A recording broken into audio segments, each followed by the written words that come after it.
Welcome to Paradigm, Episode 3.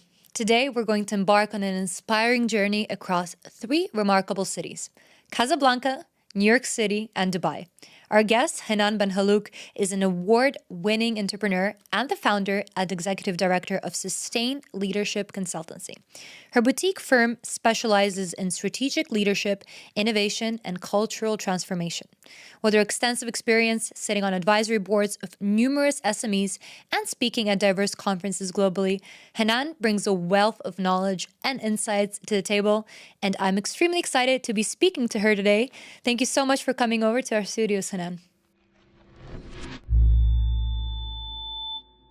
Thank you for having me. Really excited. Alrighty, so I have my notes over here and I've written in big letters, Cat Lady. No, I'm joking. We're going to talk about that later. Made in Casablanca, shaped in New York City, and thriving in Dubai since 2005. So please elaborate on that.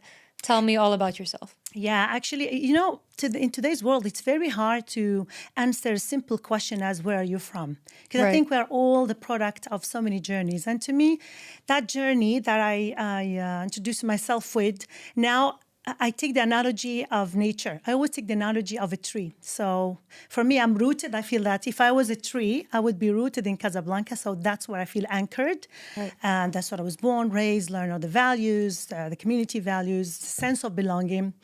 And I was raised by the Atlantic Ocean. So where I live is very close to the Atlantic Ocean. And again, going back to the analogy of nature, always was inspired by its vastness, by its, you look at the ocean and you see limitless possibilities. And I literally crossed it to the other side because you cross from Casablanca all the way, cross the Atlantic, and the next point is New York City. Across the infinity. So literally, that's what I did.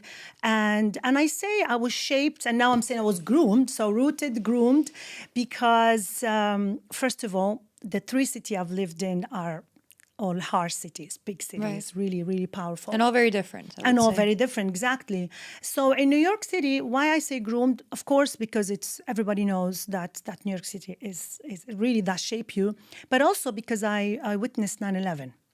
All right. So we all know that there's a world before 9/11, world after that. So having witnessed that personally definitely groomed me, made me realize about a lot of things, about the very meaning of what is a melting pot. And I think that was the start of the shift that pushed me a bit like 3.5 to 4 years later to Dubai. And that's why I say I'm thriving or I'm blooming, if you want to keep the analogy of a tree in Dubai. Again, here, cosmopolitan city, just like New York, but with different vibe. A vibe of everything is possible, innovation, boldness. You can have a vision and make it happen. Right. Very modernized. But very kept modernized. To traditions and to your roots as well. So it gave me that mix of both worlds. Right. What I felt that I still belong to, the culture is very close to what I was brought up with, but at the same time, it's given me that continuation of limitless possibilities, being able to achieve things, etc. Right. Yeah. Now, talking a little bit about your career, obviously, and Sustained Leadership Consultancy, I wanted to ask you, every entrepreneur in the world, I think, or at least the ones that I interviewed, have that moment, that click where they got motivated to start something by themselves. Because as we all may know, it's a very lonely journey. It's a journey that not everybody can pass through. You're either born with it or you're not. You cannot learn it. So what was that pivotal moment for you where you said, okay, I want to get into this and I want to, share my knowledge, create something on my own and kick it off? It's true, as you said, every entrepreneur has that trigger point. But for me, I think it was an accumulation of different incidents that happened through my career journey that was cross-continent, cross-industry, cross-functional.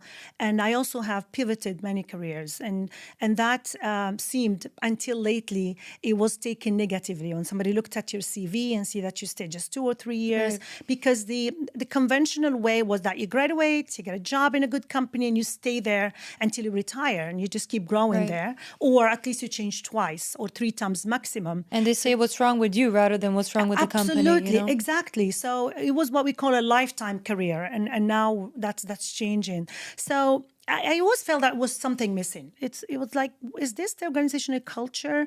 Does it have to be like that? Does it have to be toxic? Does it have to be that it only worries about transactions? So I felt like, okay, if I can't find it in all these places I change, why can't I contribute to creating it? It's almost like, what is that ideal workplace culture or work environment that I felt I would have thrived in, I would have stayed in those companies that I changed? How can we create that? So through like almost 15 years of experience, listening to the teams that I was working with, listening to colleagues, I felt that, okay, now I kind of understand what problems are there. So let's try to solve them. However, and if you're looking for really a pivotal or some trigger, I would say, I would give you a number. It was 100 million. And then I'll let you guess. What is that 100 million? You think, I didn't inherit, I didn't win the jackpot. So it was an investment of 100 million. Not even an investment. It was actually, when I was working for the government of Dubai, there was a study that exposed me to 100 million number. And that was a fact. At the time, it was the number of jobs that would have been needed to be created to cater to our very youthful population. Are you serious right now? Oh I am very serious. So that was a study by the World Bank, and it looked like it's almost impossible in order to develop and adapt to the generations. Yes, absolutely. Well, they were crazy. Like by 2020, at the time it was in 2007. So the study found out or identified that there will be in need of 100 million jobs. And looking at that, I felt, oh my God, that we can't create all these jobs by the governments. So again, I felt, okay, there isn't only a gap or a need in changing the work environment that we will welcome in these youth or these graduates, there is also a need to change the mindset of these graduates so that they don't just rely on, okay, I'm going to graduate and go find a job and stay there. How about if we encourage them to become entrepreneurs? So it became like, okay, and now I want to solve the problem twofold. One, work with entrepreneurs so they become welcome into this talent and help them thrive, which will help them as well innovate and create for them. But at the same time, work with these graduates so they know what is waiting for them, that they need to be entrepreneurial, that they don't have to find a job, they can create a job for themselves and for others. So that's how sustained leadership was created, to work on these two folds. I see. And do you think that entrepreneurship is definitely something that you can learn along the way, or very specific individuals are just born with it and they can, grasp upon it when the time comes?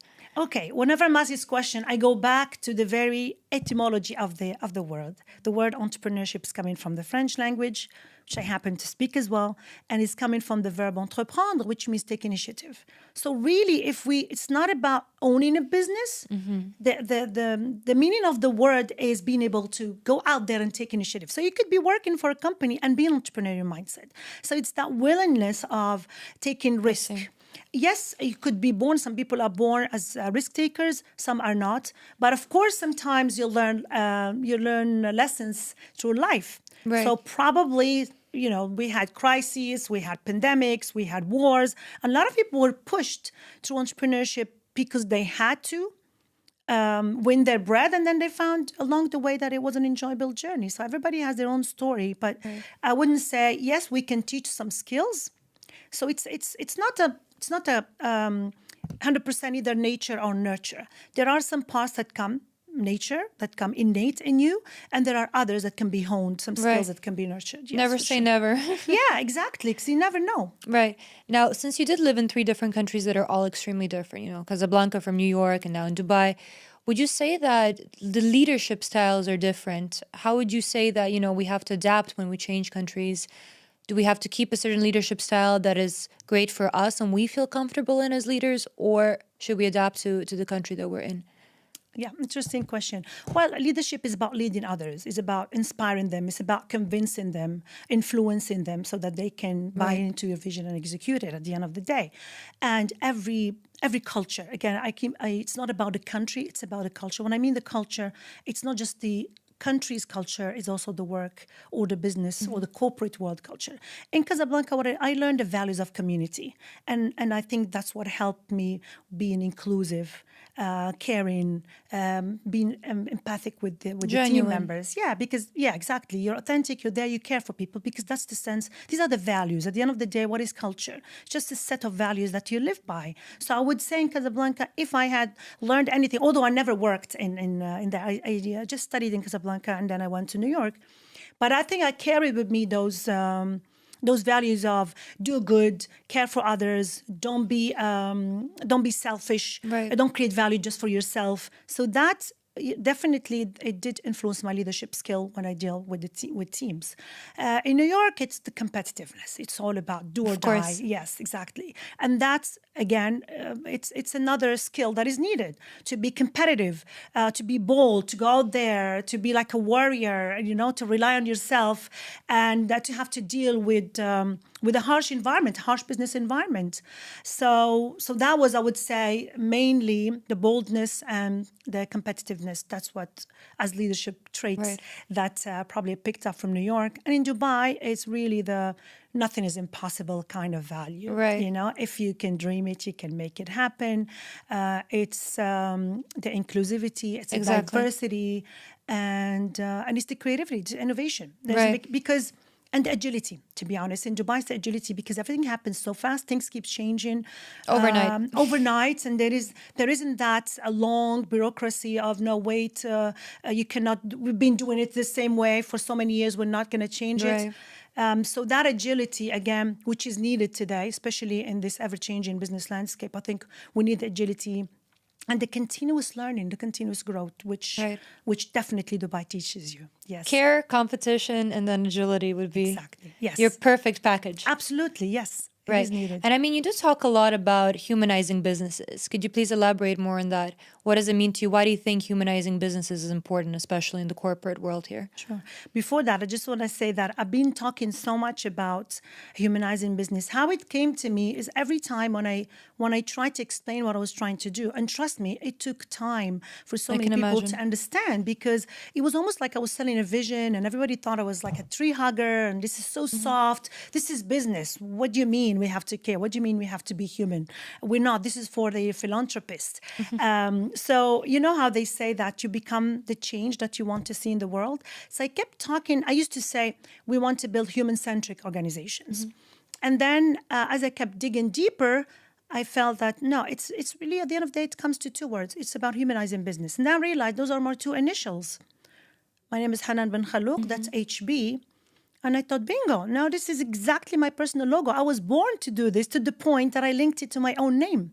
So that's beautiful. Right? So that's why I said, you become, when you believe in something so strongly, you started identifying with it. And for me, it was just serendipity that is my name. It just clicked. And then, so humanizing business is really about starting to perceive that business is not transactional. It's not just transactional. It's not just about this having a profit-making machine.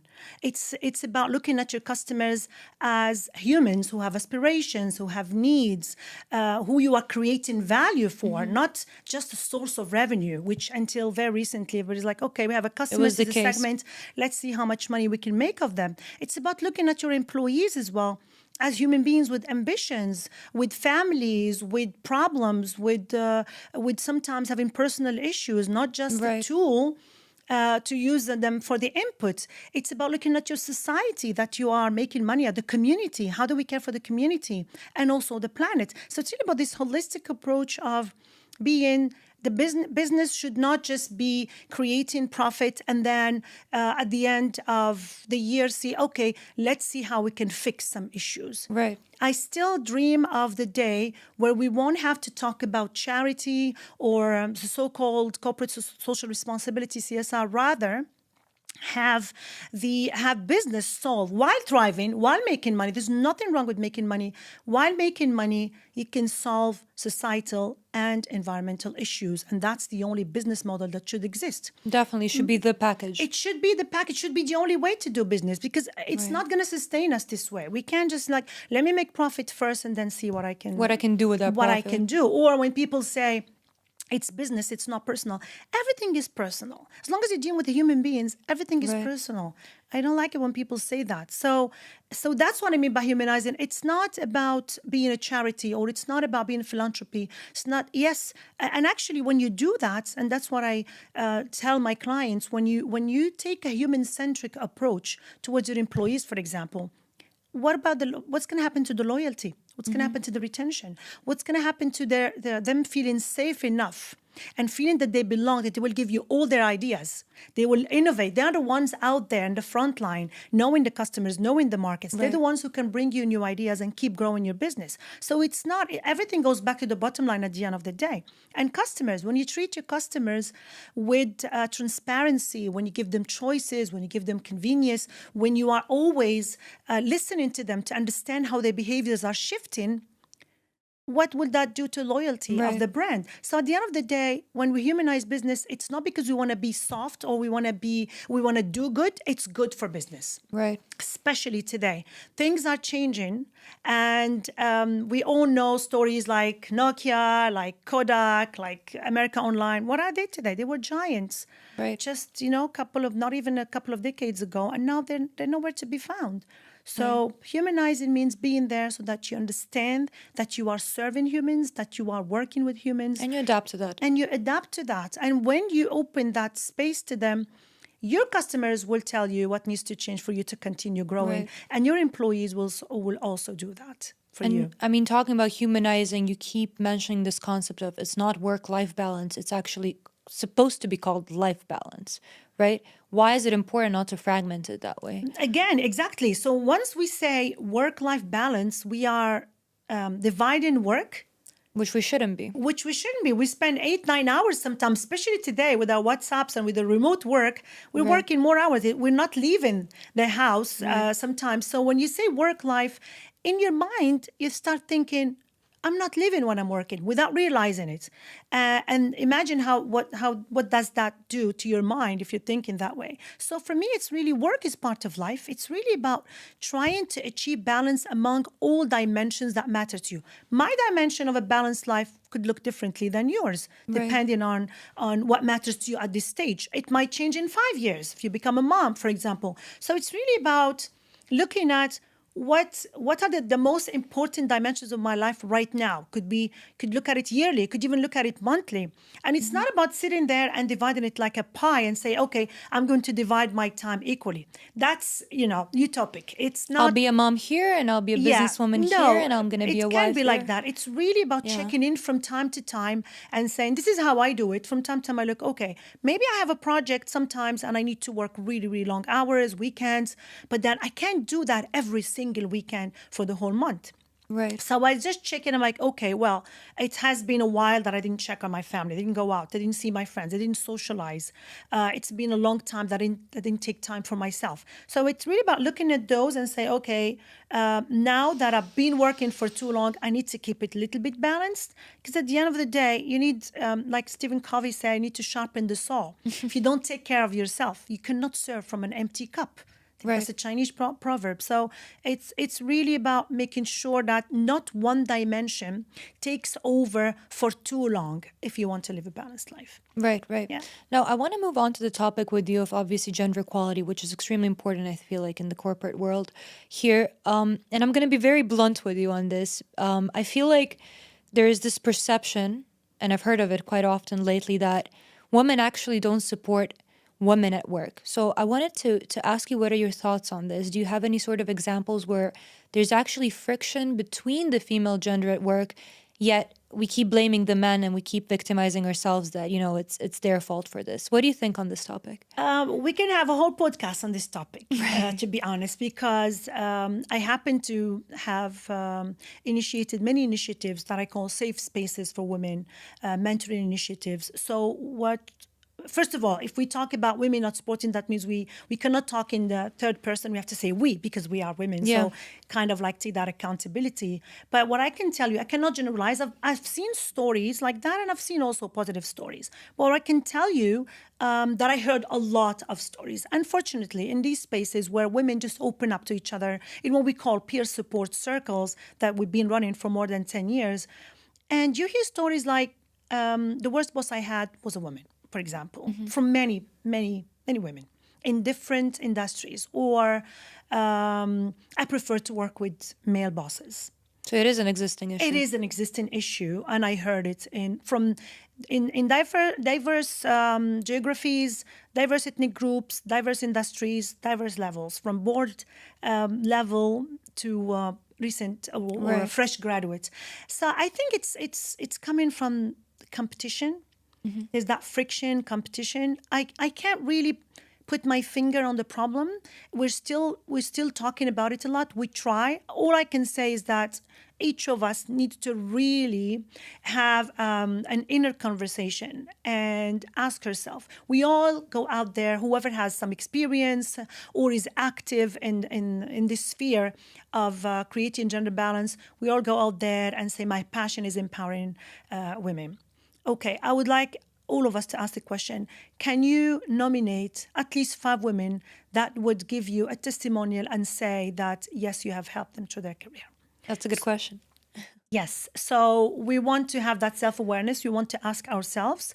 To be honest, I'll tell you a story that was really, really strange. Go for it. Yeah. I also work in the topic of diversity and inclusion with companies, our clients. And one of our clients who was working on bridging this gap, and really they had an objective, a target of bringing more women, a certain quota that they had, a certain percentage that they wanted to grow more women to the leadership position. I'm talking about medium to large company that has offices across, not just across the region, I think in Europe as well.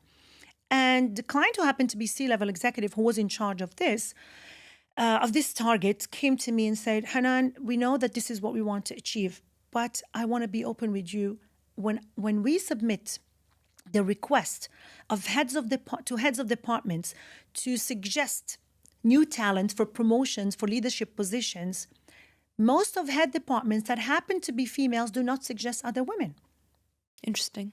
That was interesting. Yeah, that was really, really interesting. He said, what am I supposed to do? I can't interfere. It's their departments and they're not suggest. Now, I don't know if the reality was that really there were no talents available that happened to be female, because we don't want to be biased. Of course. Again. But the thing is, I heard this from so many executives that were struggling with their own C-level female leaders that were not sponsoring or pushing more female leaders to the top. I feel like we have examples both from male bosses and from female bosses. Absolutely. It's just important that everybody's aware of everything. Yes. It's important that we speak about it. It's important we speak about it, and it's important that we as women leaders who have reached, we've been privileged enough to reach a high level of seniority, to really take time to support other women and mean it, and that could be just like when somebody sends you a request on LinkedIn or a message on LinkedIn. I know we are all busy, but take the time to look, because I've been there, when I was just starting, I would go to conferences and I listened to these women talking about how they are supporting other women. We would be in a conference that's about women empowerment, and they're talking, and then I go and approach them for something that's very relevant, that they could do something about it, and they ignore my messages. And I've faced some of them in other events, and they were very apologetic. And I said, these things really set back somebody who's just starting. Of course. So I would just call every woman entrepreneur or senior woman leader who's listening to me, please take a look at the women who approach you who are just starting, because we already have our own sets of insecurities and issues as women. And when you don't find that holding hand, it could be very demotivating. Definitely. Even if you can't do anything, just answer. If you see somebody posting something about their achievements, clap for them. Put a like. It's not going to cost you anything. Comment and say, well done, well deserved. It's not going to cost us anything. It will mean a lot to them. It will mean so much to them. So I try to do my part. There's always room for growth, but this is note to self as well, and I strive to keep on doing that. Definitely. Do you see any other pressing challenges now that we have to wrap up our interview, apart from, let's say, gender equality that we have in the corporate world today? Well, today in the corporate world, we are in a very, very uncertain, very volatile, very ambiguous business landscape. the technology, the AIs, the blockchains, Will I lose my job? Will AI take over? Exactly. It's not just about losing job. Even for a business, am I going to be relevant? And this is the question as a value proposition, a sustained leadership that we ask our clients. It's really about helping them answer this question. How can I remain relevant in a never-changing world? Right. How do I sustain my growth? Because others, and that's why the name of sustained leadership is not sustainable. A lot of people make the mistake. It's the verb. Because this is what we strive to help our clients achieve. It's not just about growing. Everybody was focused on growth. But the challenge today is sustaining your growth. Right. To answer your question, how do I sustain? I could come up with the most sophisticated technology today or the most innovative service or product.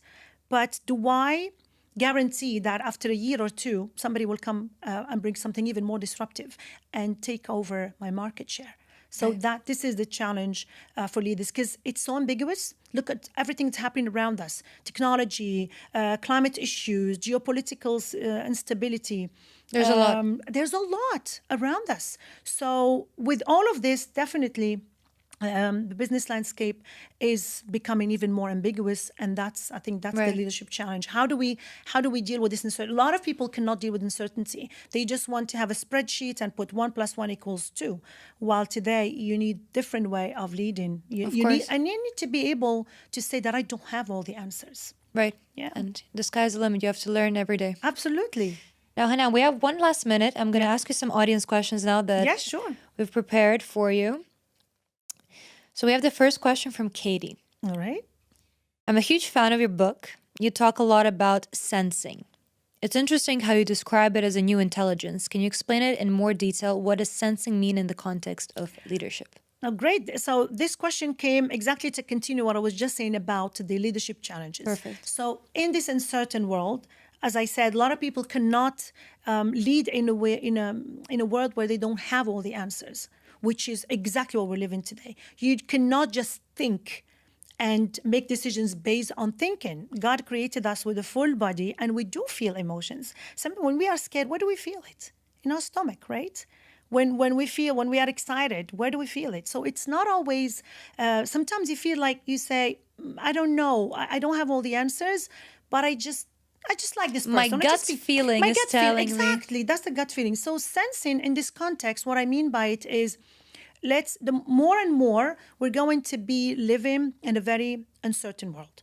And leaders who will thrive and who will succeed are the ones who will have the courage to sometimes take the decision based on half-truths, and the other one, it's courage. Intuition. I feel it, let's do intuition. Exactly. We will see more and more people relying on that, and more successful people are the ones who work on cultivating their intuition to be source of information. Very interesting concept. Yes. I like that one.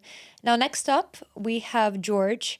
Although I'm a huge supporter of what you do in your professional life, I also love to watch your cat reels. Okay. I told you guys she's a cat mom. Yes, I am. What can we learn from these furry creatures? #catmom. Oh, right. Yeah, cat mom and proud, for sure. Those are I call them my 3 Ps. I named them based on my 3, first, my favorite color, if it's not obvious already, purple. So one is named purple. We've matched. Yes. Second name is passion, which is my favorite value. That's what drives me. Okay. And third one is panther, which is my favorite animal. To be honest, going back to I learned from nature, I learned from all creatures. What I learned from them, first, they enjoy their solitude. They don't mind being alone. They can teach you that it's okay to be on the receiving end. It's not about, sometimes you're like, we just want to be given. They're there and they demand what they want. And they're demand. Right? And they're okay with it. And third one, that it's okay not to do anything. A little bit of selfishness and laziness is always it's self-care. okay. Exactly. They prioritize self-care. Themselves. Actually, they prioritize themselves and self-care, and they're not afraid to say no or to answer. What I learned from them, to be honest, is I can quote it like that. It's okay to not answer every call. Right. Because you call them, they know you're calling them, they don't look at you, and it's okay. So I learned from them, sometimes it's okay. You don't have to answer every call. That's a good one. Yeah. That's a good one. Now, Hanane, unfortunately, we do have to say goodbye to each other now. But before we leave, I just wanted you to talk a little bit about the Seeds of Change book that you brought over. And we will have to wrap it up after that. Of course, sure. So quickly, Seeds of Change was the the result of my almost 2 decades since I graduated. So the day I started writing it, it was 2 decades since I graduated. And I thought, okay, what have I learned from all of this? Working with different industries, from government to private sector to NGOs, working in different continents, etc. And I felt that, okay, in a future that continues to be uncertain, what are the leadership traits that will be needed to sustain yourself in the future? So seeds is that, again, analogy of planting the seed of change so it can be sustainable. What kind of plant, what kind of seed of change we want to plant today if we want to sustain our growth? And it's a framework that I work with, and now it's also a program of leadership. So it stands for SENSE. We spoke about that: engage, empower, develop, and sustain. Beautiful. Yeah. I cannot wait to read the story in your book. It's yours. Thank you for bringing it over. And honestly, I wish you the best of luck. Thank you very much for having me. I enjoyed the conversation. Thank you, Hanane. Thank you.